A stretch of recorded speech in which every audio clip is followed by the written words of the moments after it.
you all? Hope you all are very good. Today, students, we are going to start our 10th chapter of class 2nd, which is water and essential elements. So, आज फिर से हम एक basic need सभी living creatures की, that is water, उसके बारे में पढ़ेंगे. वाटर क्या है, उसके क्या यूजेस हैं, क्या सोर्सेज हैं, क्यों हमारे लिए इम्पोर्टेंट है, ये सभी आज हमको डिस्कस करना है. ठीक है, तो सबसे पहले हम बहुत ही बेसिक सी चीज पढ़ेंगे, that is need of water. कि वाटर की नीड, जरूरत क्या है और क्यों है.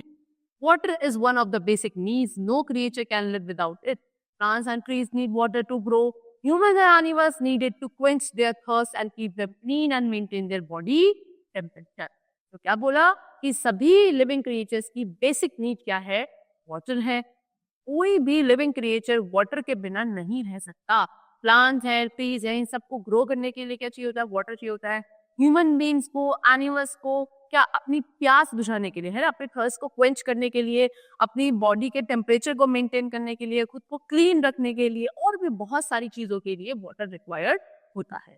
ह्यूमन ड्रिंकिंग वाटर है ना, animal drinking water, watering plants, ये सभी आपके नीड्स दिख रहे हैं इसके वाटर. तो now we come to uses of water. Water के क्या क्या यूजेस है, drinking, washing, cooking food, bathing, ये सब क्या है, यूजेस ऑफ वाटर है. उसके अलावा वॉशिंग क्लोथ्स, यूटेंसिल्स एक्सेट्रा है ना, कपड़े धोते हैं, बर्तन धोते हैं. इन फैक्ट्रीज में, कंस्ट्रक्शन पर्पस के लिए, सब में वाटर की रिक्वायरमेंट होती है. अभी वाटर कहाँ से मिलता है, what are the sources of water. क्या क्या सोर्सेज ऑफ वाटर के, सबसे पहला और सबसे main source of water is rain. बारिश is the main source of water. Rain water gets filled in ponds, lakes etcetera. Rain water कहाँ fill हो जाता है, पॉन्ड्स में, लेक्स वगैरह में. ठीक है, उसके अलावा कुछ और सोर्सेज ऑफ वाटर हैं, जैसे कि रिवर, लेक, पॉन्ड. ओके, चलो आगे क्या गिवन है, वेल, लैंड, ट्यूबवेल, ये सभी क्या है, अदर सोर्सेज ऑफ वाटर है, लेकिन main source of water rain होता है. Water in river, lake etcetera is found on the surface of the earth. This is called surface water. जो रिवर और लेक्स वगैरह में पानी होता है वो अर्थ के सरफेस पे होता है, तो इसे हम सरफेस वाटर कहते हैं.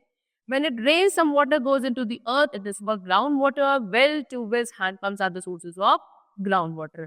जब बारिश होती है तो कुछ ऐसा पानी होता है स्टूडेंट्स जो ग्राउंड में, हमारे अर्थ के सरफेस से अंदर चला जाता है, ग्राउंड के अंदर चला जाता है अर्थ में, उसे आप ग्राउंड वाटर कहते हो.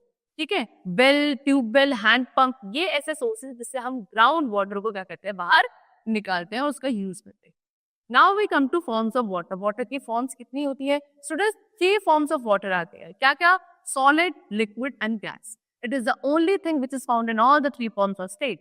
ठीक है, हमारे नेचर में वाटर एक अकेली ऐसी चीज है जो तीनों ही फॉर्म से मिलता है, सॉलिड स्टेट में भी, लिक्विड में भी और गैस स्टेट. कैसे, water as ice is solid, we get ice when we freeze water. ठीक है, आइस होती है, आइस में भी क्या होता है, वाटर होता है, वो सॉलिड स्टेट हो गई वाटर की. कब मिलेगा, जब हम पानी को फ्रीज कर देंगे. उसके अलावा water in normal state is liquid. जो नॉर्मल स्टेट होती है वाटर की, वो लिक्विड स्टेट होती है. And water as water vapour is gas. जब आप उसको स्टीम बना देते हो, जब उसको हीट करते हो, तो जो भाप निकलती है, स्टीम निकलती है, वाटर वेपर्स निकलते हैं, that is the gaseous state of water. ठीक है, तो यहाँ पे तीनों फॉर्म्स हमने डिस्कस करी. Now we come to water cycle. अब वाटर साइकिल क्या होता है, see we know that water is found in all the 3 states. When water in lakes, rivers etcetera heats up due to the heat of the sun, it becomes hot and changes into water vapour and goes high. ठीक है, क्या बोल रहा है, हमें अभी पढ़ा कि वाटर जो है हमारे नेचर में, एनवायरमेंट में 3 ही स्टेट में हमको मिल सकता है. तो जो आपके लेक्स, पॉन्ड्स, रिवर्स, सब में जितनी भी वाटर बॉडी का पानी होता है, जब इस सन की हीट की वजह से क्या हो जाते हैं, गर्म होने लगते हैं, हॉट होने लगते हैं, तो वाटर सारा कौन से स्टेट में आता है, वाटर वेपर स्टेट में आने लगता है. और वाटर वेपर स्टेट में यानी कि गैसियस स्टेट में आने के बाद क्या होगा, ऊंचा ऊपर जाने लगता है. On reaching high it cools down and collects in the form of clouds. ठीक है, जब ऊपर, बिल्कुल ऊपर चले जाते हैं, यानी कि ठंडक वाले एरिया में पहुंच जाते हैं, तो ये सारा वाटर वेपर दोबारा से क्या हो जाता है, ठंडा होने के बाद किस फॉर्म में आने लगता है, वाटर के फॉर्म में आने लगता है. और क्या बना लेता है, क्लाउड्स, बादल बनाने लगता है. These clouds, when are unable to hold water anymore, they pour water as rain on the earth. This process goes on continuously. This cycle is called water cycle. फिर यही क्लाउड्स के अंदर वो जो ठंडा होके पानी, वाटर वेपर जब ठंडा होके पानी बन जाता है, वो पानी क्लाउड्स की फॉर्म में कलेक्ट होने लगता है. ठीक है, जब क्लाउड्स में बहुत ज्यादा पानी हो जाता है, यानी कि अब क्लाउड्स की एबिलिटी, कैपेसिटी खत्म हो जाती है पानी को होल्ड करने की, तो क्लाउड्स क्या करता है, तो वो सारा पानी रेन की फॉर्म में अर्थ पे पोर कर देते हैं, तो बारिश हो जाती है फिर. ठीक है, तो इस पूरे प्रोसेस को क्या बोला जाता है, ये प्रोसेस आपको कॉन्टिन्यूसली चलता रहता है इसी तरीके से, जिसको हम वाटर साइकिल बोलते हैं। ठीक है, now we come to topic saving water. See, we need water to drink, but we are making it dirty and also wasting it. It is not good for us, for the coming generation, but for the whole of earth and its all living things. So हमको पता है कि हमें पानी पीने के लिए चाहिए और भी बहुत सारे पर्पसेस के लिए पानी की रिक्वायरमेंट होती है, लेकिन हम क्या कर रहे हैं, हम पानी को गंदा कर रहे हैं, हम पानी का वेस्टेज कर रहे हैं, जो कि बिल्कुल भी सही नहीं है, ना तो अभी के टाइम के लिए, ना ही आने वाली जनरेशन के लिए। पूरे वर्ल्ड में, पूरे अर्थ में जितने भी लिविंग क्रिएचर्स है, सबके लिए ये बिल्कुल गलत है।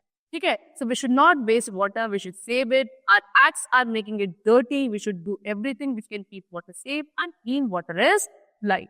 सो हमें क्या नहीं करना चाहिए, वाटर को वेस्ट नहीं करना चाहिए, हमको उसको सेव करना चाहिए। ठीक है, हमारी जो एक्टिविटीज है ये क्या कर रही है, पानी का वेस्टेज कर रही है ना, पानी के वेस्टेज कर रही है, उसके अलावा उसको डर्टी बना रही है। सो हमें ऐसा कुछ भी एक्टिविटी नहीं करनी है या अवॉइड करनी है, तो दैट हमारा पानी क्या ना हो, डर्टी ना हो। ठीक है, अपने पानी को साफ रखना, अपने पानी को क्लीन करना, ये हम सभी की रिस्पॉन्सिबिलिटी है, क्योंकि वाटर इज लाइफ। ठीक है, चलो students, that's all for the chapter is completed. Hope you all liked it, hope you all understood it. Thank you everyone.